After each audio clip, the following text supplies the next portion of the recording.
those of you who just came in, we were chatting here a minute, kind of finding out where people were from. We have a lot of you from the Midwest, some from the Northeast, some from the Southeast, a few from the Western states. We all have the challenge of resilience, and including the whole population in our work. It's not just about who can buy flood insurance. Well, I did read this, which does not really relate directly to my speech, but I thought it was really kind of clever. Don't blame a clown for acting like a clown. Ask yourself, why do you keep going to that circus? So sometimes it's our reaction we need to work on. We can't change the statistics. Well, as you see, that was Houston underwater.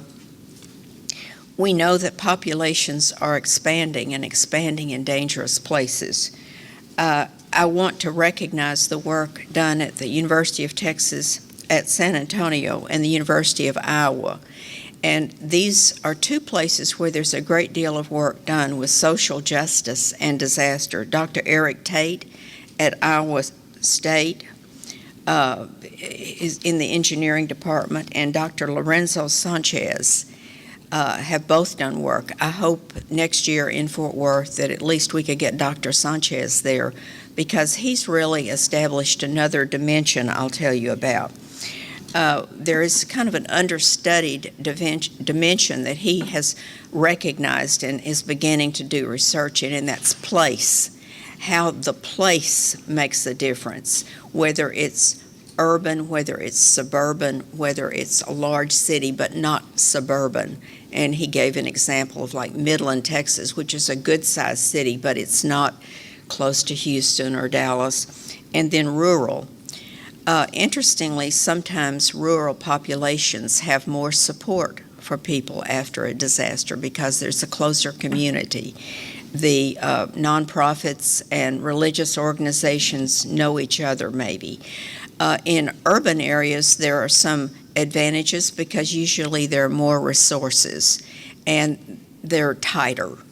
In Houston, the VOAD groups, the volunteer groups, have any of you worked with VOADs? Okay, good. So we don't need to start from the beginning, but they're very important, and it's very important that the VOAD organization, nonprofits, keep in touch in non-disaster times. As they say in Houston, now's not the time to start exchanging cards. There is a social vulnerability index, and I suspect that many of you are acquainted with this, but for those who are not, but it is a measurement of a number of factors, and you can go online and educate yourself about that index. It's very helpful in when you're doing planning or post-disaster work, if you're a consultant or you're with FEMA and you're going into an area, to look at that social vulnerability index, because it does help you recognize where the people are who need special help. And as you know, they generally are not the ones who come forward. In Austin and Houston and other cities that I'm well acquainted with, the 311 calls guide a lot of the low water crossing. We have a problem in our neighborhood. These people are not the ones who are picking up the phone and calling 311 for a variety of reasons. So we can't just go with the squeaky wheel, who speaks up and who's most prominent. We have to seek them out. And as one of the speakers said today, resilience takes everyone.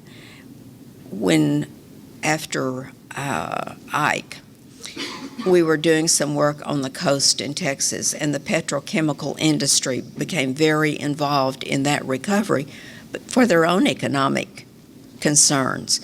But one of the CEOs stood up and said, if Mama can't come to work, we're shut down. And the same thing is true. Let's see if I can get this going. This is just a map of part of the U.S. showing some of the areas with the highest social vulnerability. But if there's not a daycare open, a single mother can't go to work. If the schools aren't open, or if they don't have a way to school, then a child's going to miss 1 or 2 meals a day. And the school system, of course, will not have that average daily attendance. Key agencies at every level need to dedicate time and staff and resources to update the track of who the low-income populations are and where they are. And it's not static. Because of population growth, they're moving. We have to ensure that resources are there and are ready to deploy. I know in Chicago, there are even neighborhood centers that have food and supplies, childcare, baby items, so that residents don't have to go to a downtown or a distant place to get help. We need to follow up with low-income families who are displaced and who have left the area. Sometimes they leave and they can't come back because they've relocated and they have a job now in the new city. Houston picked up a lot of population after Katrina for that very reason. Look at migration maps. If you go to the Census Bureau, you can see flow maps of where people are moving in and moving out. And that's very helpful in doing your planning before, during, and after.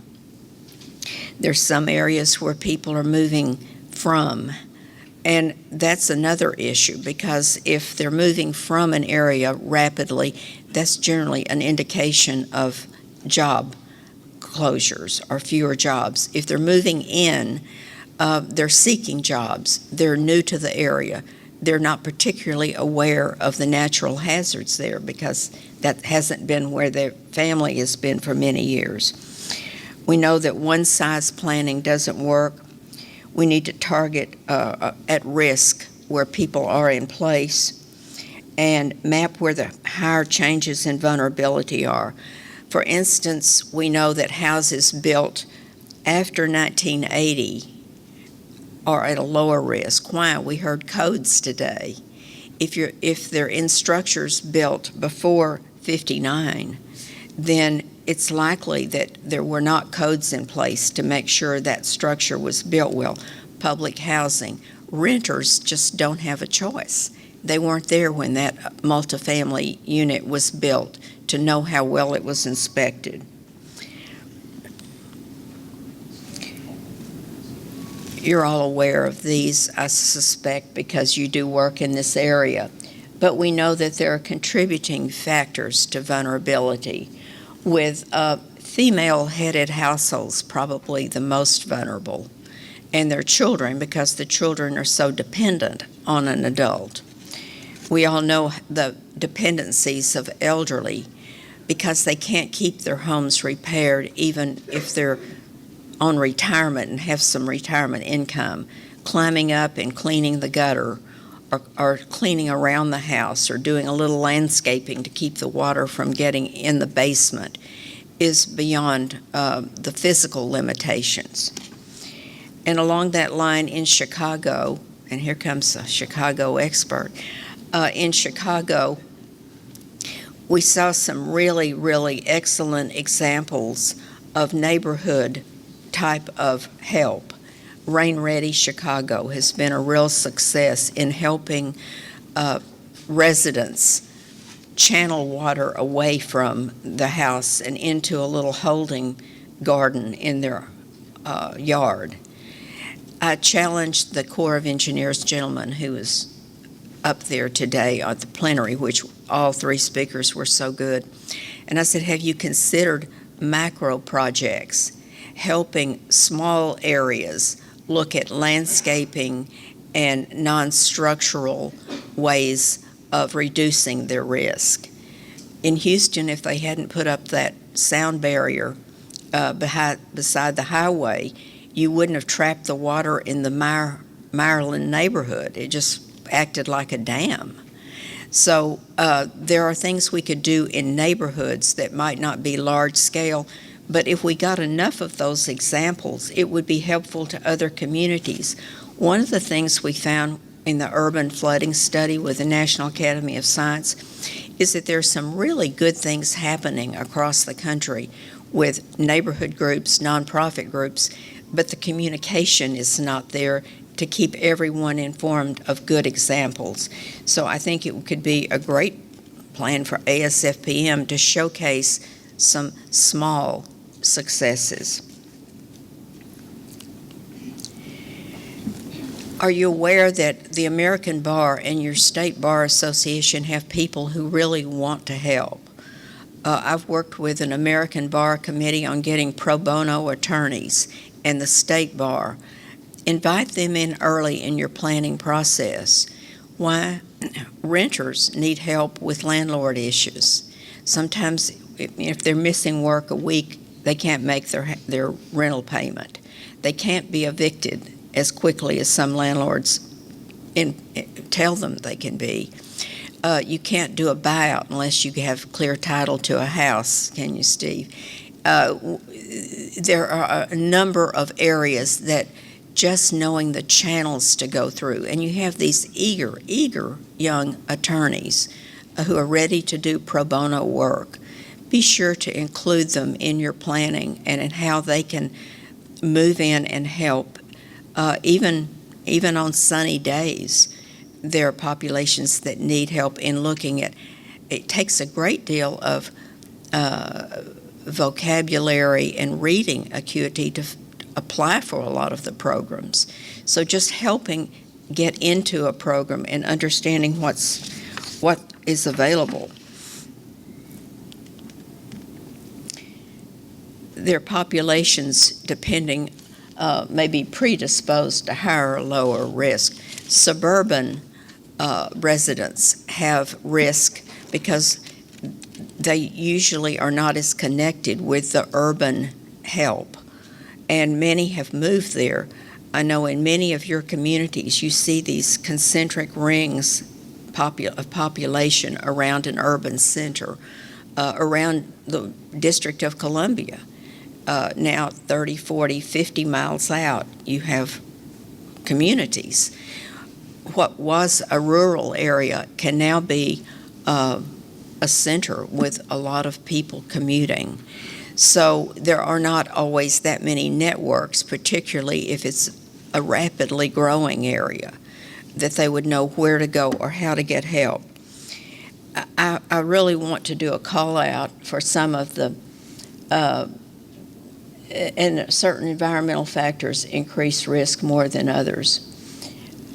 We'll get to some research questions, but I wanted to say that some of the legal aid just go beyond. The Nebraska legal aid actually goes door to door alerting people in front of disasters, and they have emergency handouts for families.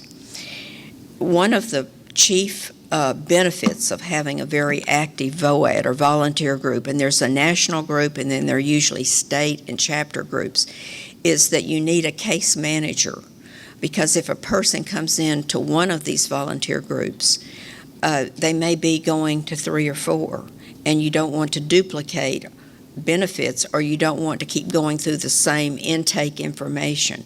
So a valuable part of a VOAD is to have one organization do your case management, and that should be set up in advance, and then they can share that and channel a person to the appropriate or the best help.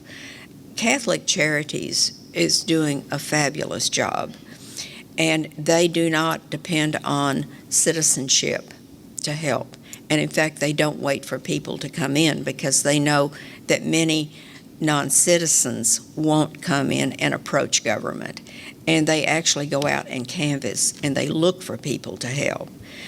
If they can't help them, or it's not in their mission, they will direct them to the right agency. You know, the FEMA programs are good, and we need individual assistance, we need emergency assistance, but if you have a 3rd or 4th grade reading level, you're not going to be able to get all of that done, are you? So there need to be mentors and help in that. Assistance is patchwork, but they need a guide through it. And a person who doesn't speak English well is less apt to pick up the phone. Here's an example. In South Texas, we were looking for areas where we could put information about evacuation, information about resources. And if you were in Dallas, Texas, you might say, well, let's put it in the libraries, or let's put it at City Hall. No, no, no. In South Texas, they told us to put it at the convenience stores because people were not intimidated to go into convenience stores or a grocery store where they had a bilingual speaking staff. So we have to tailor our help for where the people are and what they need most. Like I say, we need more research into the social equity area. Eric Tate at University of Iowa, Dr. Sanchez at University of Texas at San Antonio. There are educators who are looking at this area and have more information. We can't just go anecdotal. And so for you researchers and you academics, let's look at how we can increase that area of building representatives from that large population into not only our planning, but our response, but particularly our recovery. If the jobs aren't left in an area like New Orleans, people leave and they can't come back. They don't have the means to come back and relocate. So we really all benefit by having our whole population safe. We're going to help them one way or the other in America. But let's help them smarter, and let's look for ways of being more inclusive. I'll ask now if anyone has a comment, because you are the specialist in this area. You're working in it. You see these populations on the ground. Can anyone name one successful mini project or example of how where you live seeks this population and how you can help them? Anybody? Okay, good. Joy? Before Hurricane Charlie hit Charlotte County in 2004, the Charlotte County Homeless Coalition had set up a monthly lunch in their cafe, their free cafe, for all agencies of the community, every kind of agency you can imagine. And they just kept inviting them over the years until finally there were over 60 agencies that would attend those monthly, send someone. And so then when the hurricane hit, we all already knew each other. We all already knew, where each other lived, what our cell phones were, etc. And so when 42 out of the 46 daycare centers in our community were destroyed by the hurricane, we knew right away how we could get the YMCA, for example, to open up an emergency daycare center. We got together with the VOADs who came in immediately. Jody, forget her last name, in Florida, was in charge of all the Florida VOADs. And so we were already connected as a network, and that made all the difference in the world. That's a great testimonial. And we connected with the vulnerable populations, all of these you just described. Yeah. Terrific. And so I'm sure you had some sort of mapping, or at least you knew where the areas were. Grand Forks had a very successful story in planning, and when the floods came in the 90s in Grand Forks, they had already done so much work that they had protected populations, and they did not have the after effect that, say, New Orleans did. I should have asked Susan Gilson to come in here, but I learned something last year. I learned a lot last year, I hope. But at the Stormwater Association meeting, they were talking about the number of homeless people in Southern California and the hazard that they present, not only to themselves, but where they're camping in waterways. And maybe it helps, maybe in a way it helps the people, but it didn't help the infrastructure people, because there are people in Southern California who take food and even pick up the laundry of homeless people. So they have some incentive, plus wonderful weather. I mean, hey, it's all going for you there, except they're in vulnerable places that when any amount of water comes, they're going to be affected.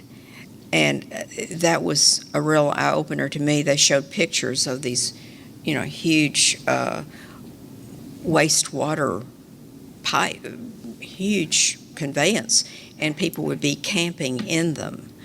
So sometimes we have to help people from themselves. And I will give an example. Well, I should actually call on Floodplain Manager from Austin, but Austin has started building some very small units for homeless people to live in an area where they can be served. There's a group that started with a religious group, but it's grown beyond that, called Mobile Loaves and Fishes. And they have relocated people to a small structure where they can live, and it's taken a lot of pressure off of the homeless population.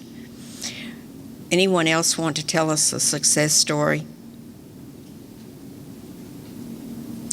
Well, I wish you well. You're really helping people, and being aware is the first step, is always, because they're not people you're going to see at the symphony or at the football game. They can't afford to be there. So we have to seek them to find out what their needs are, and not suppose that we know, because it could be very different. But be aware of the groups that need recognition. And we have, in the Southwest, we have rapidly growing populations. And as you've seen on the news, we have people from Central America, we have people from Mexico coming in. No judgment on that, but they deserve safety, and they deserve to be able to thrive. And so we can't eliminate a huge part of our country in our planning and in our responses. Thank you.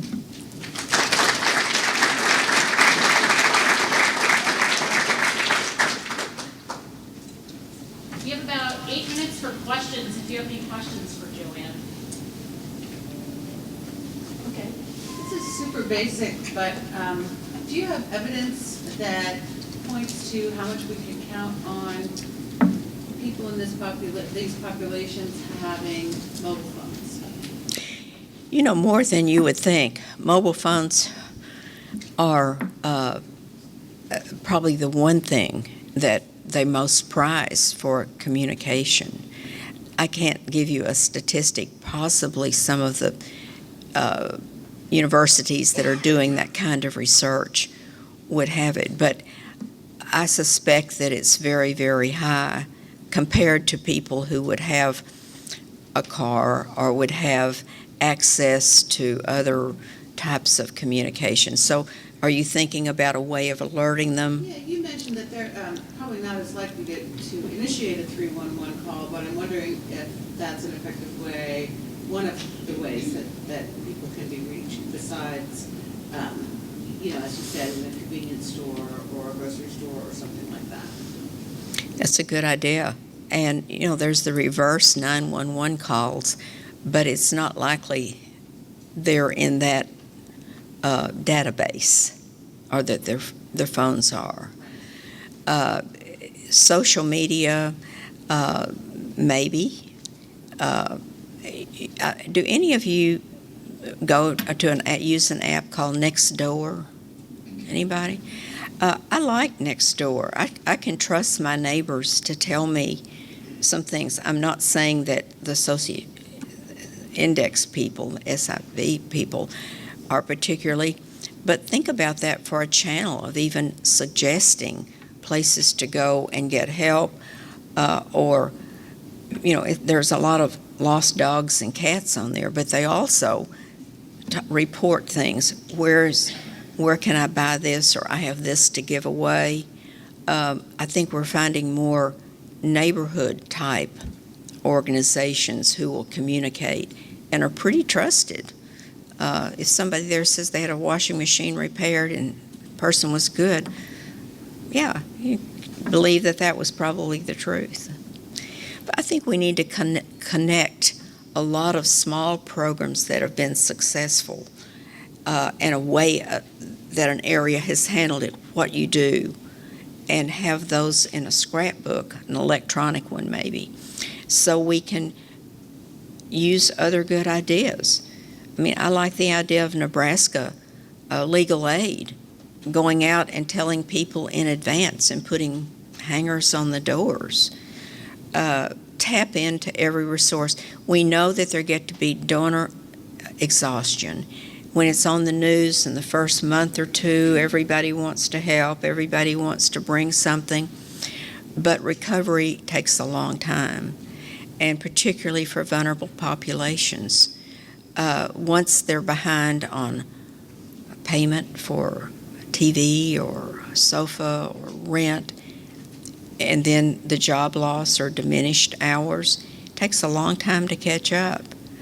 One group I haven't contacted, but I'm very curious about including, school nurses. You know, school nurses see the kids, and they see the ones that have allergies from mold after a disaster.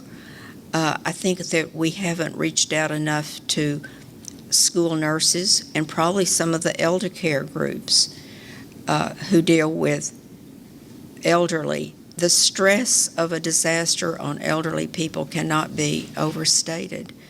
They're cut off from their meds, just the loss of things, the family pictures, things that maybe other people can bounce back from. They're very affected by them. Yes, ma'am.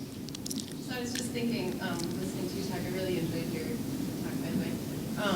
You know, when I was a kid, I remember hearing the severe weather big siren, you know, going off when something was going to happen. And I'm just curious if anyone's ever looked into a similar type of sounding system of here's where to go, or a beacon or some sort of grand notification system, as simple as that. Does anyone have that? I know that we've worked on some projects, and think about it, and I'll let you, when you raise your hand, not calling. There are grants available through hazard mitigation to harden a school cafeteria to withstand storms. Oklahoma's done a number of projects with safe rooms and even underground safety areas for schools. But you can take an existing structure, and now with brick and some of the new availability, we should be creative in thinking about how to, or maybe a senior citizen daycare center into a place that people could go in a storm, but they have to know to get there.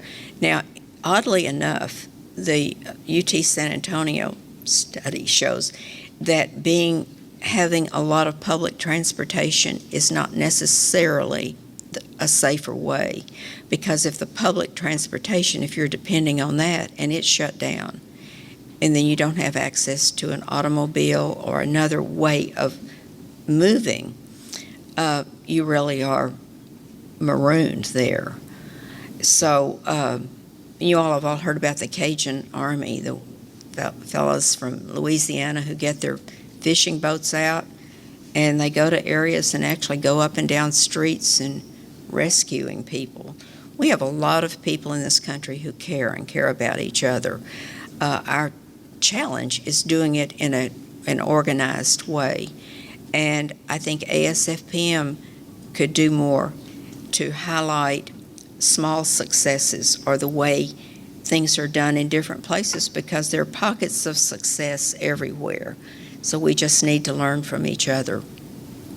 And Bill, do we have CRS credit for dealing with low-income populations? Maybe. Molly? We absolutely do when communities identify them as a targeted population and do special outreach to them. So the answer is yes. And there are programs for public information, and some do. That's great. I just think we need to get our resources together so that there's a compendium and people can see a whole menu of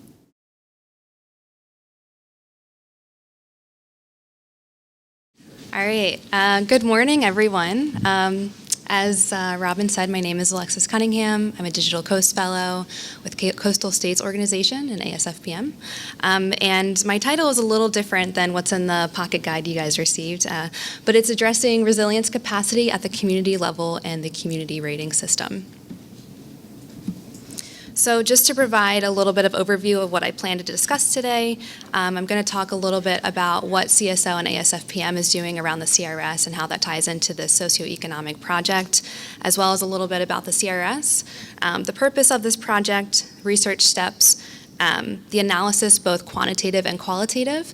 And I have surveys highlighted here today because I'm hoping to generate a little bit of discussion. I'm sure there are lots of experts here on the CRS, and I would love to gauge your perspective on a couple of things. And then, of course, next steps. All right, so I'm a Digital Coast Fellow. I'm focusing on the community rating system.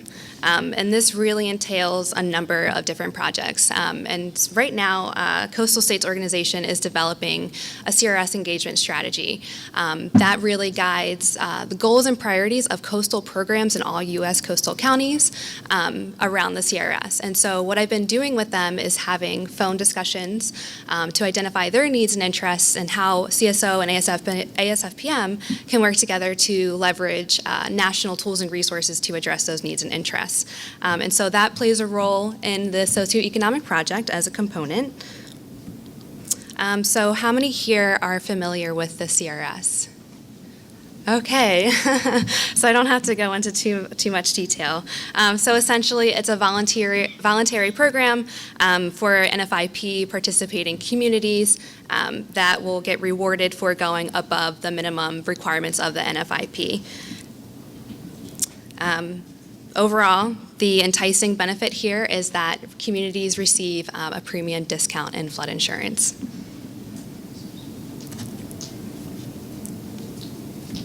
All right, so just to give a case example of how the CRS works, I took this from Highfield and Brody's study 2013. So take, for example, Activity 420, open space preservation. For 1 point decrease, or 1 point of credit, you can receive a $3,532 discount. If you look at that objectively in the entire community, that comes out to $591,436. That's a lot. But in the U.S., there are only 1,500 communities participating in the CRS. And I did some lit review as a part of my fellowship in the last 6 months that show correlation between communities participating or advancing in the CRS linked to social inequities. And so that brings me to my purpose of this project. Is high vulnerability to flood risk in communities a result of lack in local government capacity and resources? Why are communities not participating in the CRS? Why aren't participating communities advancing in the CRS? And how can national groups that are working to support communities confront socioeconomic barriers? What is specifically missing within these communities? So we know the first two questions. We know the answers to the first two questions. Social inequities are correlated with communities' ability to participate or advance in the CRS. We really want to get at what do we need to address in terms of resources and capacity? What can we do to help these communities advance or participate in the CRS? So first, I conducted analysis on socioeconomic variables, and I'll get into each of these as we go along. Then I had interview discussions with CRS coordinators and experts around the U.S. My next step is to survey communities, and I'm kind of hoping that everyone here today can help me a little bit with that. And then finally, our plan so far, but we are open to suggestions, is to generate a series of fact sheets that would be going to national organizations and national agencies such as FEMA.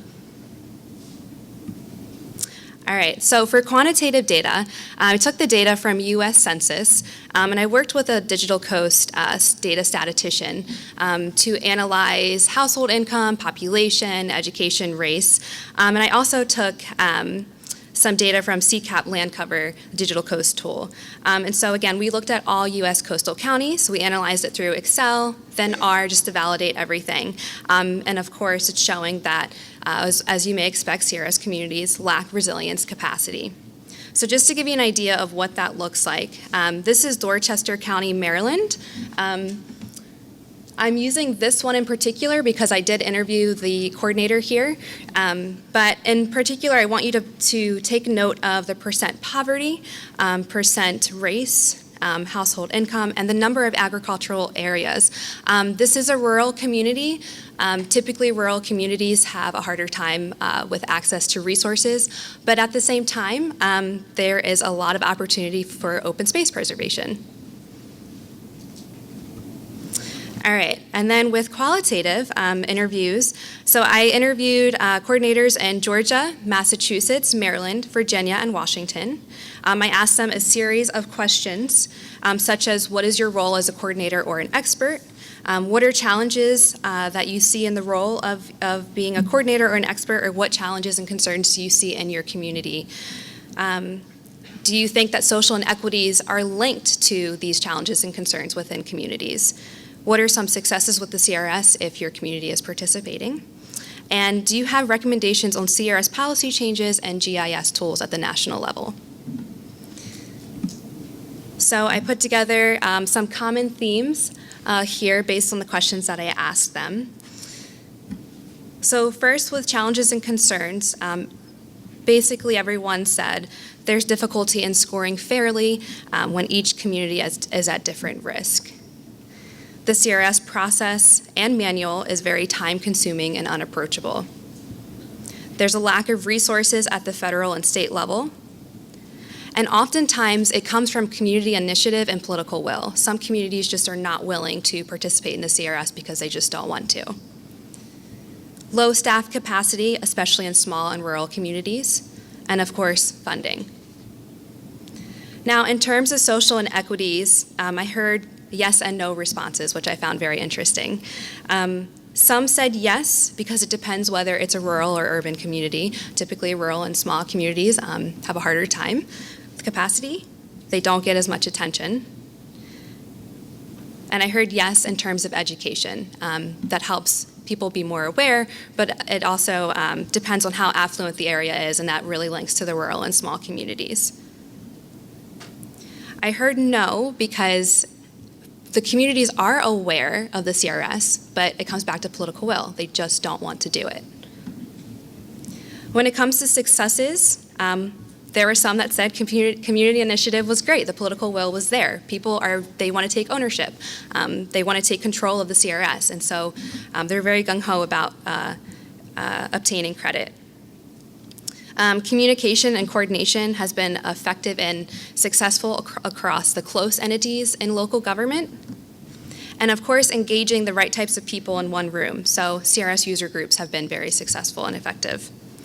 Overall recommendations that I received from coordinators is that equity is needed across all CRS communities. There is a need for a more approachable manual.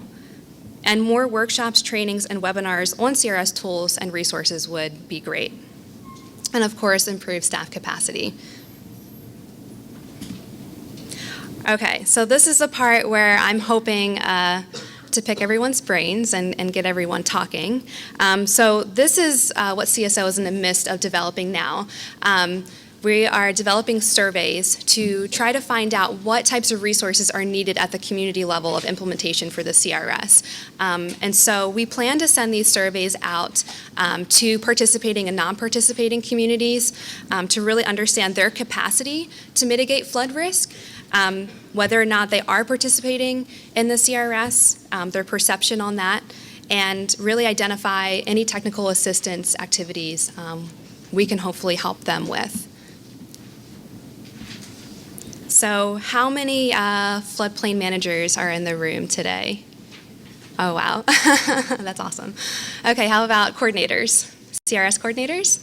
Okay, cool. Okay. So I would like to open it up for discussion now. I really want to hear, especially from those who are involved in CRS or just flood mitigation efforts within your community, what's most valuable to your community? What would you like to see change within your community, or if you are aware of communities that surround yours that are struggling with this due to social inequities, I'd love to hear your feedback, and of course in the survey as well.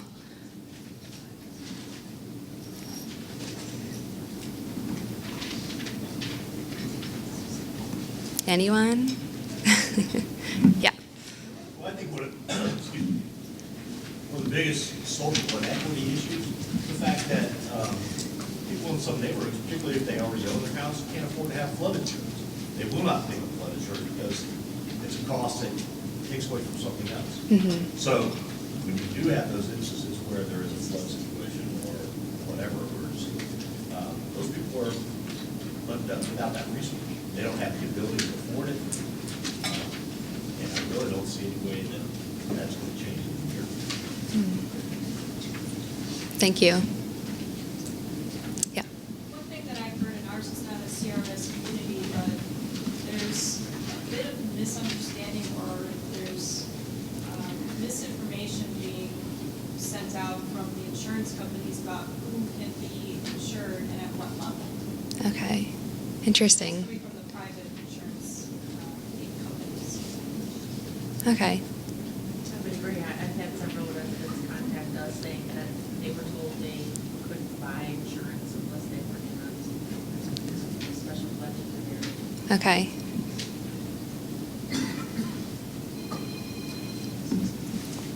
Anyone else? Oh, yep.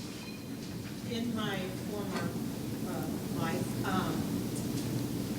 I met with some lower income community leaders to discuss the community rating system.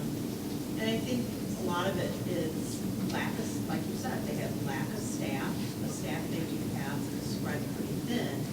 And when it's a situation where you're just getting the minimum done when it comes to health and safety for your community, especially if you're working with a public works director or someone in engineering, community development director, a building official, they just look at you like, I don't have time. Mm-hmm. I just can't add one more thing. And with federal regulations changing and more responsibilities being pushed down on local officials, it's voluntary, they're just not going to pick it up. And in some cases, depending on the insurance in their community, they don't have the numbers to support participating. Now, with insurance rates increasing over time, that incentive might increase, but it will increase. Right. Thank you. Yes. I work for the state of Alabama, and one thing I'm relatively new to the FIP program, but one thing I've realized is there's several communities in my state that have received CDBG grants that went toward drainage infrastructure. But there's kind of a disconnect between state agencies in my state, and I'm sure a lot of states, where they have that kind of grant activity, but don't realize that that's something that would have advanced them Right. toward becoming part of the CRS, or that would have been a credit or something, Yeah. to start toward that. There's just a disconnect between agencies. Like if my department, the Office of Water Resources, if they could just link up and get a list of those communities that have received that type of infrastructure project receiving aid, and then you can target them and say, well, you're already a step ahead in entry into the CRS. Mm-hmm. Yeah, that's a great idea. Yes. I had a riverine community with coastal impacts, very rural, had a floodway. About 80% of the community was in the floodplain. They wanted to join CRS because they had a very low socioeconomic community. The whole purpose was to bring down the insurance to make it more affordable. But the actual task, and Joanna mentioned it, with the actual manual, this particular community did not understand. They were reading it, but they couldn't understand. It was too complicated. So it took a one-on-one conversation, going there and explaining it to them and helping walk them through the process, because it was very daunting, and they were they didn't want to ask questions that they felt embarrassed that they should know. But when you asked them, why were you wanting to join, that was the number one answer, was so that our residents can have flood insurance that's affordable. Yeah. Yeah, I've heard that many times. It was a very complex state, a lot of advanced communities around them. So they were already feeling very intimidated reaching out to a CRS work group because they knew the resources that they were coming in with, they were very much behind the rest of the area. Yeah. Yeah. One other thing that you might want to consider is the reaction of the development community, builders and developers, Okay. on what their reaction is to a community wanting to establish a CRS program. If you have a champion, you're probably more likely to have political will, and if you have a development community that's coming out against greater regulation, you probably will see a lack of political will, and I'm not sure how that would correlate to vulnerable communities. That's a good idea. Yeah. Thank you. Yes. I'm just really curious, either in your research or anybody else, because somebody just mentioned the word champion, is there, have you been able to identify who needs to be the catalyst? Who is the most effective champion, either individual or group, that can move this forward and create that kind of political will, as well as understanding who's the target? Yeah. In my personal opinion, and based on my research, the interviews with the coordinators, I would say the coordinators themselves. Typically, and I'm sure a lot of you know this, they're wearing multiple hats, unfortunately, but they really receive the most feedback from the community because they're the most trusted in the community. And they typically know what they're doing. So I would say the coordinator, but... What do the coordinators say? Yeah.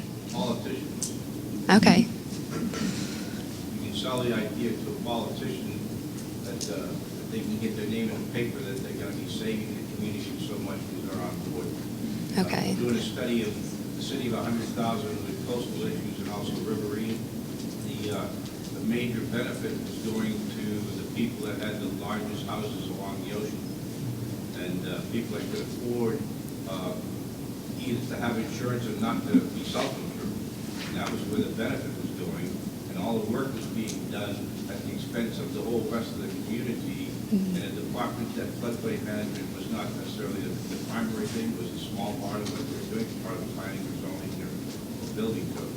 So all the communities paying for the work that they're doing, most of the reward is going to people that really, Doug can call it very general, but that didn't need to.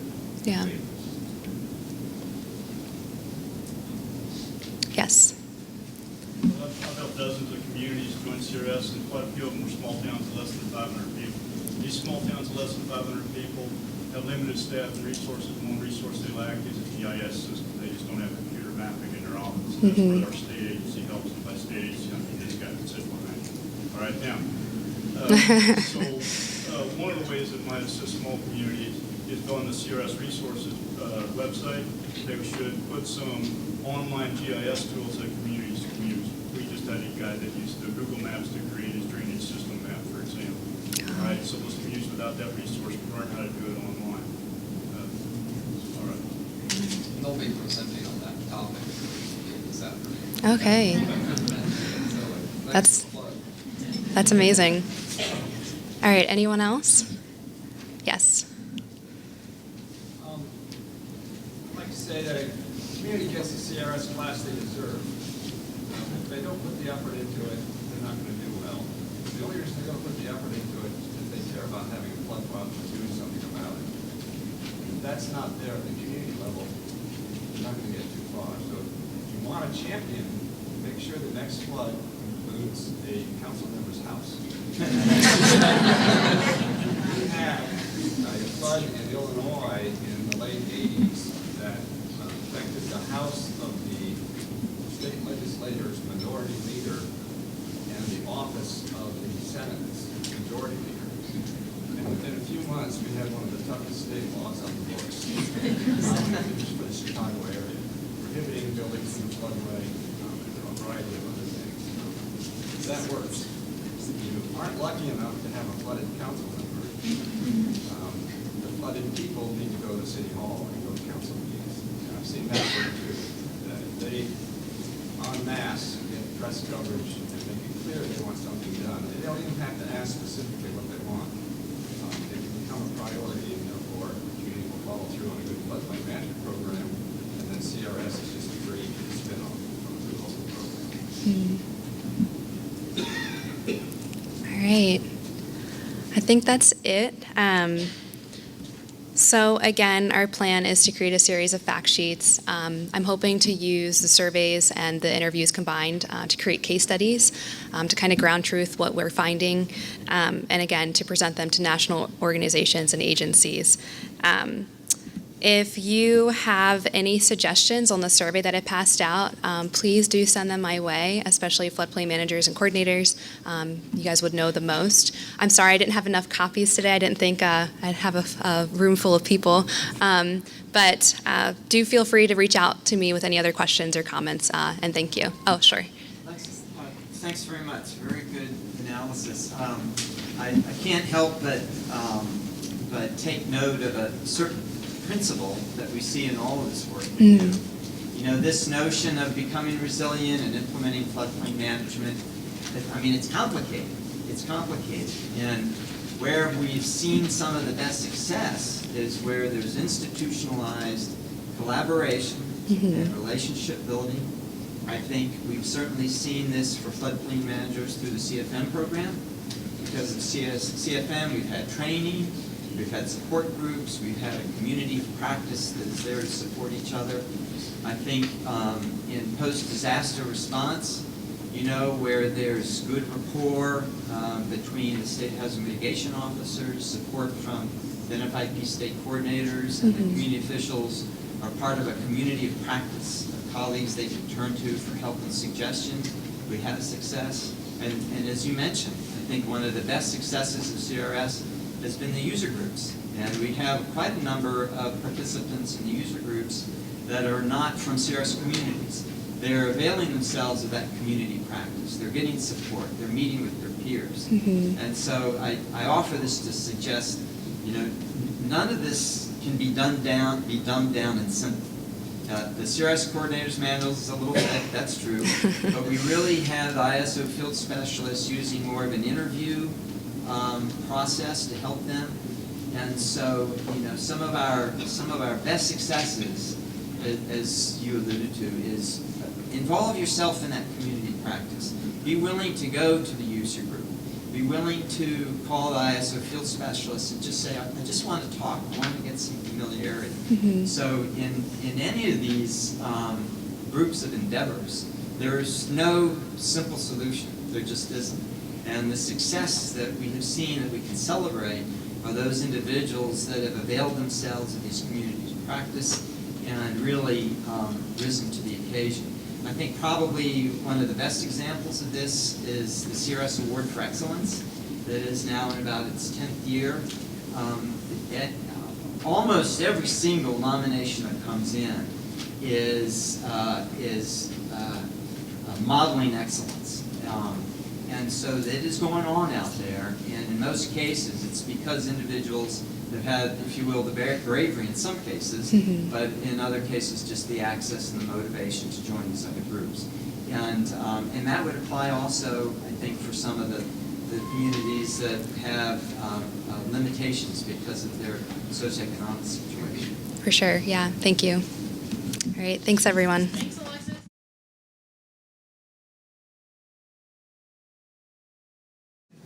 Okay, so 2 years ago, some of you may have attended my session that was very similar to this.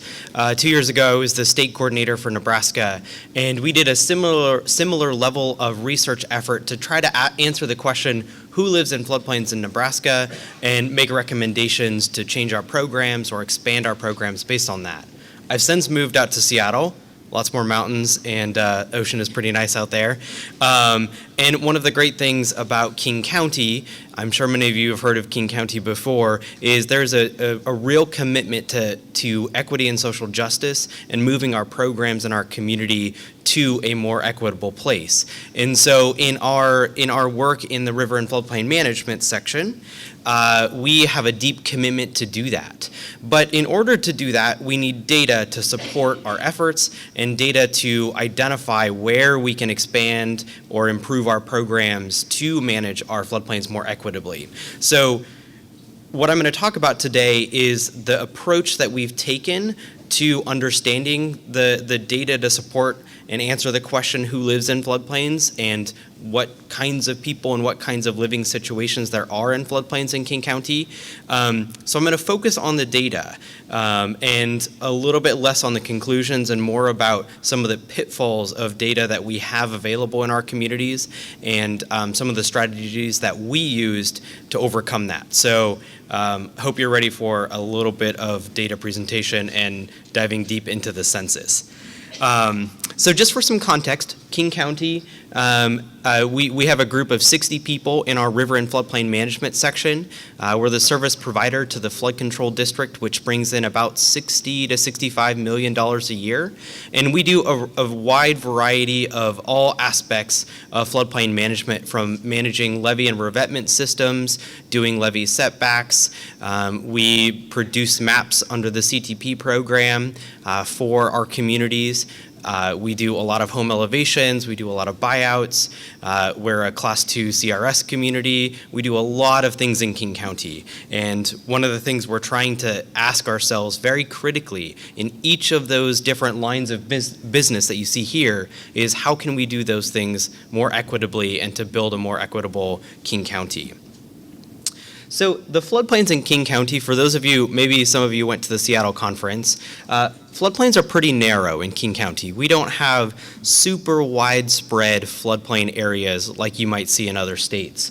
And so it actually makes it very difficult for us to use some of the data to answer the question of who lives in the floodplain. A couple fun facts about King County.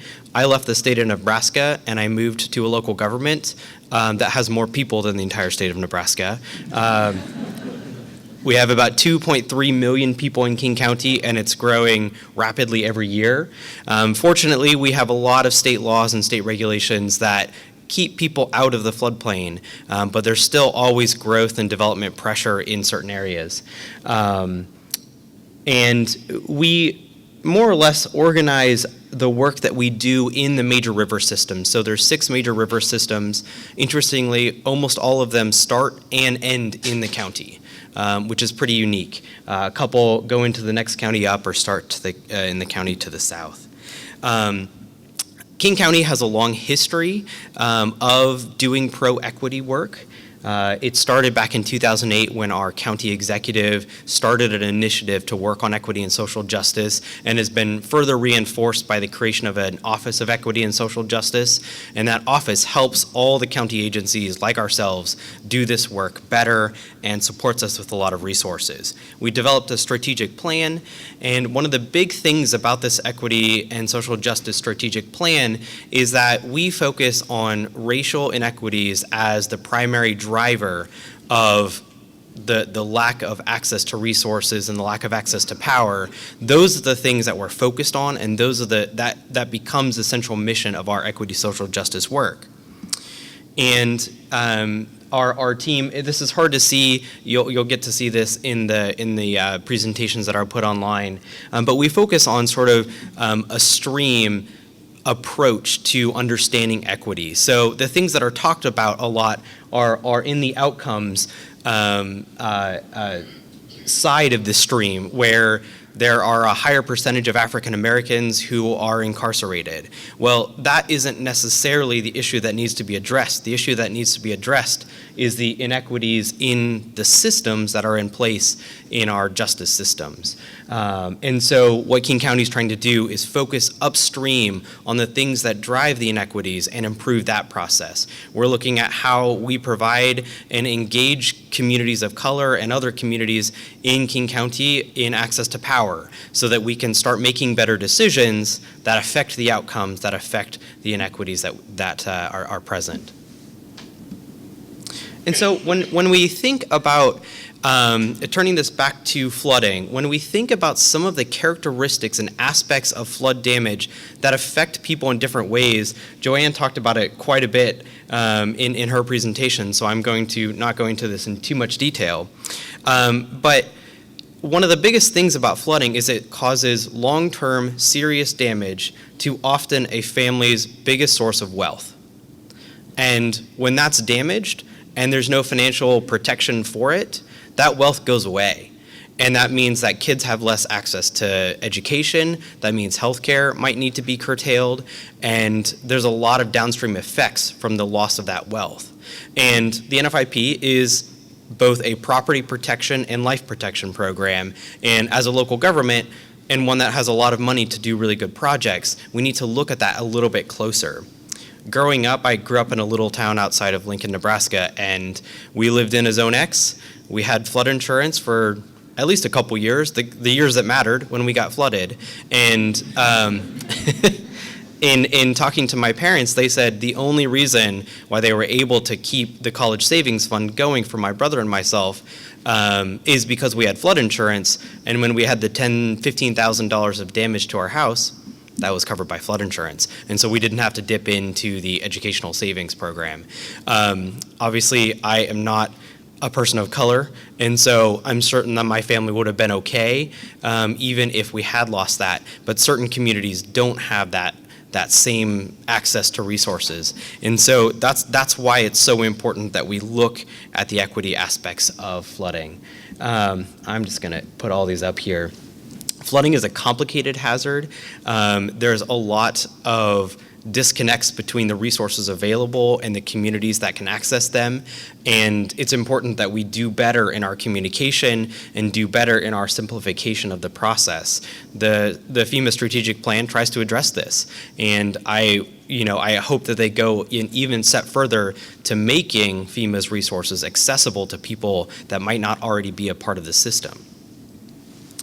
So, that was a bit of a tangent. What we're really here to ask is and answer the question, who lives in floodplains and what are those characteristics? If we can answer that question and get some more information about it, we can plan better, we can put that into our hazard mitigation plan or our comprehensive land use plan, and we can start doing things in a better way. But it's a tough question to answer because without a survey of every one of the 2.3 million people that live in King County, it's hard for us to be able to put any numbers to that. And so the best that we have is the census data. Certainly some communities may have something that's better or more detailed or more localized than the census, but King County doesn't. We rely on the census. And the census provides some information, a quick census primer for folks who may not know all of this. The every 10-year census that's coming up next year focuses only on a very limited set of questions, and those questions are asked to everybody in the country. Everybody is expected to respond, and that gives us the full picture of the population of the United States and a couple of these aspects like what type of house or what type of housing ownership do you have, your household size, demographics, age, stuff like that. The real interesting data pieces are in the American Community Survey, which is done on 1, 2, 5, and 10-year cycles. But that American Community Survey is a statistical sample. And so that statistical sample doesn't capture everybody. And so sometimes it's hard to drill down into the geographies of the census to get any real quality information. So the census organizes, when you go down from the state to the county to the various census geographies, they're organized into census tracts, which are the largest census geographies, block groups, and then blocks. So the really interesting information is available through the American Community Survey, that statistical sample, and those data points are provided in census tracts and census block groups. They're not at the block level. I'm not a statistician, but I would imagine it's because of the fact that it's a statistical sample. Only the long form census data is available in census blocks, but there's only a very limited set of questions that are asked there, so there's limited data points for us to use. So this is a map. I know it's probably hard for some of you to see, but this is a map of census tracts, and this is an example of one of the data points that our Equity and Social Justice Office uses. The darker the color means the higher percentage population of people of color. That's what you're looking at. But this is really information and gives us a lot of resources for other types of hazards like earthquakes that are not so indiscriminate. They are indiscriminate in their geographic reach. But when we overlay floodplains on it, you can barely tell a change. because our floodplains in King County are so narrow and so limited. And you can see some of the census tracts.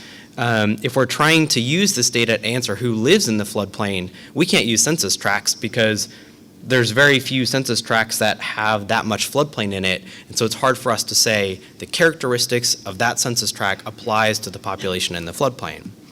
So this is an example. Snoqualmie is a community in the eastern part of the county. This is an example of one of the census tracts in the city. It's broken up into 2 block groups. Each of the block groups have about 1,200 people. And then when we drill down into the narrowest level of geography we can, we get a block that has 13 people living in it. But when we overlay the floodplain on it, you can tell it's difficult to say much about any of those census geographies entirely, because it's hard to pick out the ones that are either entirely in the floodplain or entirely out of the floodplain. And when we zoom down in on block 1028, you see we have about 6 houses here with 13 people, but none of them are in the floodplain. So it's hard for us to attribute any of the characteristics of this census block to the people living there. So what we are trying to do to actually drill to that level, and it's something that I wish I had when I was doing it in Nebraska, so my former Nebraska coworkers, hopefully you can do this in the future. But what we have been using in King County is trying to essentially attribute all of the census block data points to individual parcels. And we can use individual parcel information and building footprint information to be able to say a certain percentage of all of the parcels in the block are in the floodplain and a certain percentage aren't. We can apply the characteristics of the block to each of those and expand it up county-wide to give us some idea of how many people live in the floodplain and what characteristics they have. So this is an example of the overlay of the floodplain on a block near to the one we were just looking at. You see the building footprints. We can tell there's about 12 or so houses in the floodplain and about 9 that are not. And so if we take a look at this is the census information that we have. We have 46 people there. 42 identify as white on the census, 2 identify as black, and 2 identify as 2 or more races. We know that 11 are owned with a mortgage, 6 are owned free and clear, and 5 are renter occupied. So when we build that out and when we attribute that to the houses in the floodplain based on that small geography that we do, we can see that about 50% of all the houses in the floodplain here are owned with a mortgage, and then about a quarter each are owned free and clear or rented. That works great for a block that looks like this, where the data works well.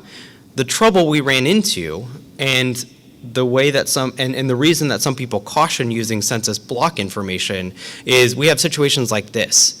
So the numbers that are overlaid on the different blocks that are outlined in green are the number of housing units. And so when we look closely at this, here we go, we can see that this block right here, which has about 4 apartment buildings in it, has 220 living units, whereas this block that has 15 to 20 apartment units apparently only has 12 living units.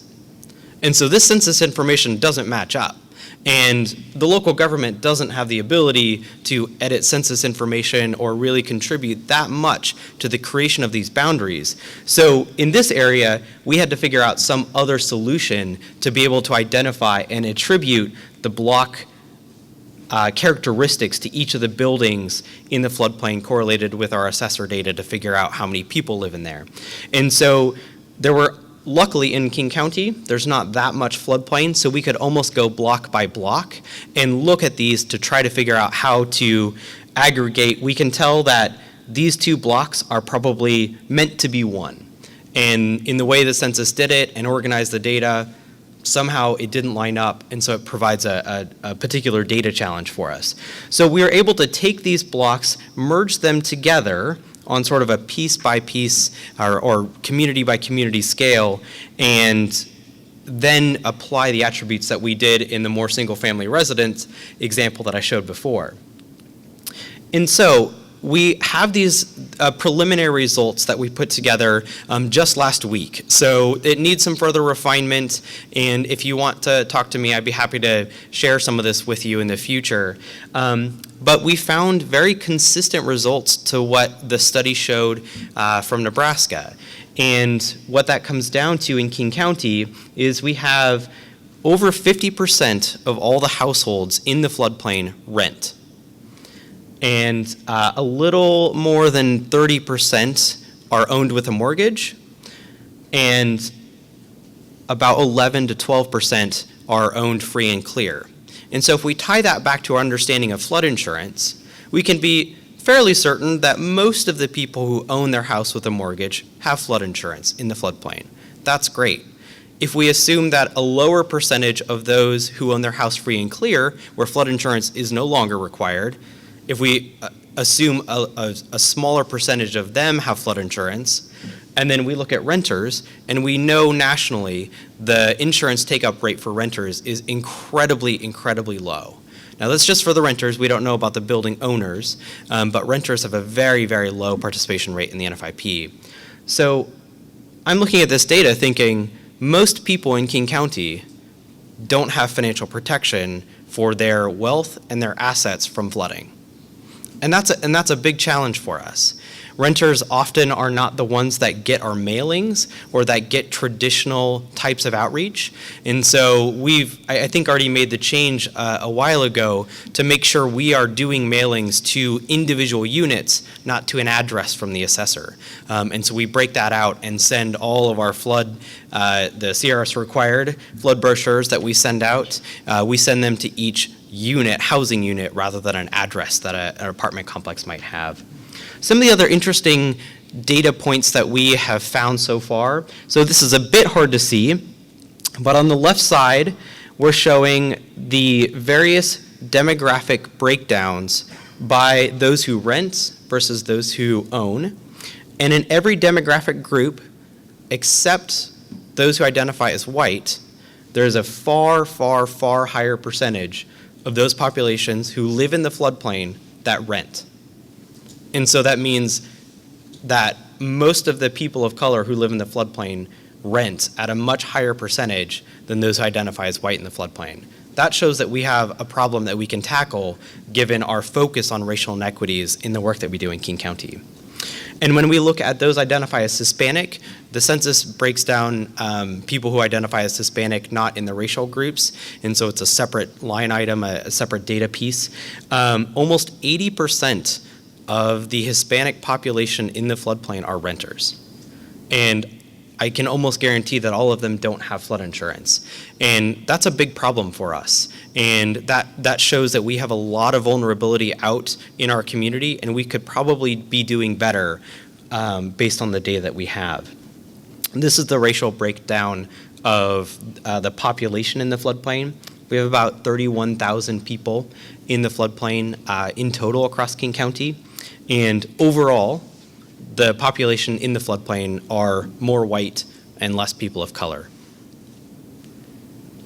Another thing we did, again, this is hard to see, but it's just to demonstrate that we've broken this out by the watersheds, and that's really important for us because we organize our programs, we organize some of the funding that comes in based on the watersheds that are out there. And so this is looking at the tenure of buildings by watershed. So you can see a vast difference across these watersheds. If any of you are familiar with Seattle metro area, some of this might make more sense to you.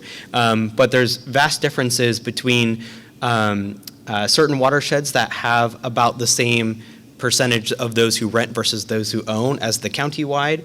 But then in some parts of the community, in certain watersheds, those numbers shift completely. And again, those who are familiar would have some answers for why this is if you know the watersheds. But we're gonna break down all of the results that we have by the watersheds to really help us focus in on the areas that we already deliver service and figuring out a way that we can deliver that service more equitably and in a better way.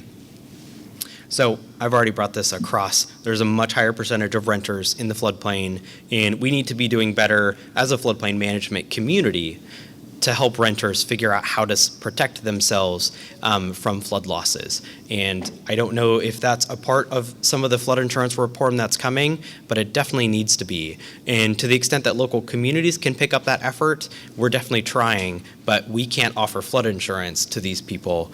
And so it's imperative for us to do better. So again, some of the data limitations that we faced, that you all might face if you are a local community trying to do the same work, are the census data limitations. And so as you move forward in doing some of this work, be sure to drill down into the census blocks, which is your best source of geographical accuracy, and dig in and make sure the data is appropriate and lines up with the actual blocks themselves. Some of you may have GIS folks who know this stuff really well.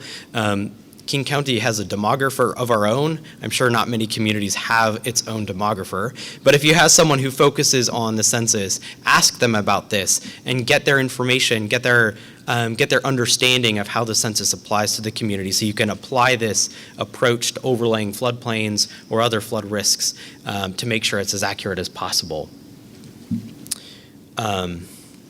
So what our next steps are in terms of just applying this to how we're operating as a county, we want to make sure this data goes into the programs and the projects that we take on. We want to make sure this goes into our hazard mitigation plan, which is currently being updated, and we have every intention of putting this information in there so we can better inform the hazard mitigation planning actions that are proposed in the plan. King County has a separate flood hazard management plan, and so this is going to be a big focus of that as well, so we can start to look a little bit deeper at this. The Office of Social Justice, Equity and Social Justice has this equity impact review process that helps agencies, either by projects or by planning initiatives, take a detailed look at what types of indicators of social inequities. It helps the projects look at some of those factors and how well the project addresses them or contributes to negative aspects of them. And so we're going to take that equity impact review process and move forward with some of the data that we're starting to produce. And I think with that, I would be happy to take some questions. I'd be happy to talk with any of you in more detail about this approach throughout the conference. And I'd also be happy for any feedback too. Thanks.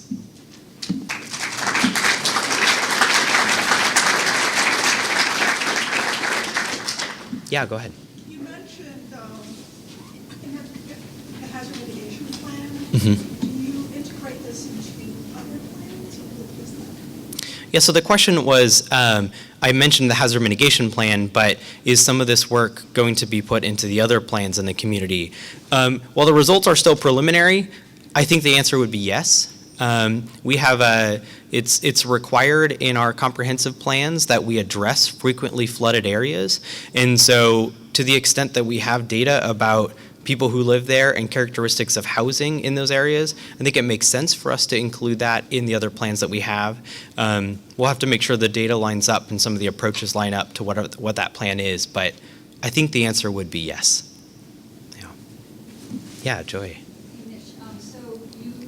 I was a little unclear on one thing. Okay. And that was the delivery of flood insurance information to the renters. Did you say that King County wasn't sure how they were going to, or if they were able to deliver flood insurance information to renters? Yeah, so the question was, how do we deliver flood insurance information to renters? So what I mentioned is a lot of communities, what they do when they send outreach materials out, if they're trying to capture everybody in the floodplain, they'll take the assessor information list of addresses and send it to all the addresses in the floodplain. Often, most apartment complexes or rental units just have one address. And that goes to like a corporate office or the main office of a complex. And so that information doesn't necessarily, because of that, it doesn't necessarily get to individual rental units. And so it's not easy to get that information, actually. The way we get it in King County is by working with a mail house. The people that do the bulk mailings, they have all of those units broken up. And so we make sure that instead of sending it to 123 Main Street, which is a complex of 100 different rental buildings, we send it to each address in that complex. And we only have that through the contract with the mail house to do it. But we feel it's really important to be able to reach the people, not just the addresses that are there. So the flood information goes to the renters themselves? Correct. Yep. Yeah, Kara. Tiffany, just back, following up on that, do you have any evidence coming back that there's a change in behavior based on having received that directly, that brochure has been a call to action for any of your renter population? It's a good question. I don't know the answer to that. And I also would have the same question for Alexis, whose presentation I really appreciated in the research as much, wondering if the fact sheet, if we have some kind of, is that the best outcome that people can, that will cause action, that will, something else to think about, those agencies that you're attending, thinking about those are connected questions. Mm-hmm. Something I'd love to hear more about. Yeah. So the question, sorry for those who didn't hear it, was how well we're measuring the impact of the outreach we do. One aspect of that, I think, is flood insurance take-up rates. Luckily, CRS is starting to encourage that more through Activity 370, but it's still really, really difficult to get flood insurance information for your community. And if you want renter contents-only policies, that's a headquarters request. And when I asked for that information in Nebraska, it took many months to get. And they weren't able to break it out by contents-only policies that were for residential versus commercial policies. And so the ability to get that information is a challenge. And to all the FEMA people in the room, I know some of those who this comment would be directed to walked out already, but Bill, can you take this to others? Yep. Just making it as easy as possible for communities within the Privacy Act, get information to flood insurance policies so we can do better planning. It's really important.